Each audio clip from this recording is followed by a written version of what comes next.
Good morrow, my friends. Welcome. It's I, Blubobobobo. Recently, I had a father and his young son request a story about cats from me. Now, I didn't know any stories at the time, so I went and researched a couple. This is the second one. This is Domingo's cat from Brazil. A long time ago, longer now than it seems, there was a man who was very poor. He was so poor that he had to sell one thing after another to get food to keep from starving. After a while, there was nothing left except the cat. "Oh, cat," he said, "let come what will, I'll never part with you. I would rather starve." The cat then surprisingly replied, "Oh, good Master Domingo, rest in peace. You will never starve as long as you have me. I'm going into the world to make a fortune for us both." The cat then went out into the jungle and dug and dug. Every time he dug, he turned up silver pieces. The cat took a number of these home to his master so that he could purchase food. The rest of the pieces of silver the cat carried to the king. The next day, Domingo's cat dug up pieces of gold and once again carried them to the king. "Where do you get these rich gifts? Who is sending me such wonderful presents?" asked the king. The cat replied, "It is my master, Domingo." Now the king had a beautiful daughter. He thought that this man, Domingo, must be the richest man in the whole kingdom, and he decided that his daughter should marry him at once. He made arrangements for the wedding through the cat.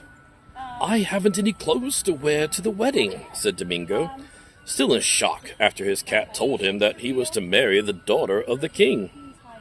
The cat went to the king and pleaded, "Oh, king, there has been a terrible fire in the tailor shop where they were making the wedding garments of my master Domingo. My master Domingo's entire outfit for the wedding was destroyed."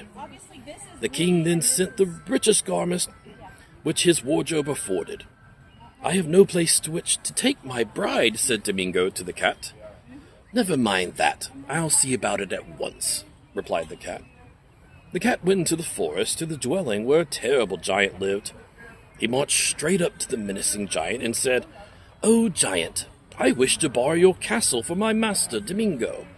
Will you not be so kind as to lend it to me for a little while?" The giant was very much insulted. "No, indeed. I'll not lend my castle to your master, Domingo, or anybody else," he shouted in his most terrible voice. "Very well, then," the cat replied. He then changed the giant that had been terrorizing the kingdom into a piece of bacon and gobbled him up. The castle of the giant was a beautiful palace. There was one room decked with gold, a room gilded in silver, and a third where the chandeliers were dripping with diamonds. Along with the treasure, a beautiful river flowed by the garden gate.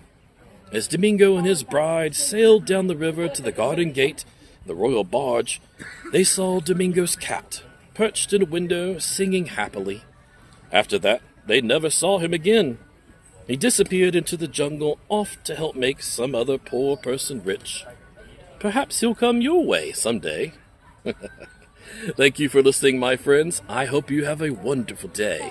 And make sure you take care of your pets. You never know, they may be able to bring you some riches one day as well.